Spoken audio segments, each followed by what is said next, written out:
Hi, welcome back on Do It Yourself channel. Today I'm gonna show you how to record a voice on the Motorola Edge 30 Neo.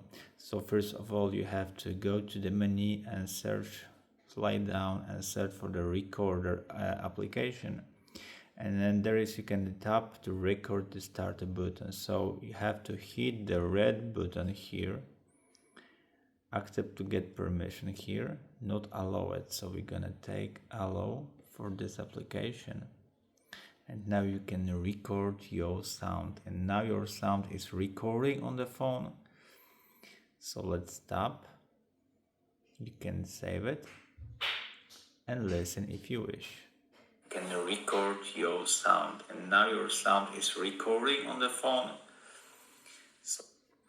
And that's it about the record the voice. I hope the video is helpful for you. If yes, you can leave like, leave comment and leave subscribe, and see you by next video. Hey!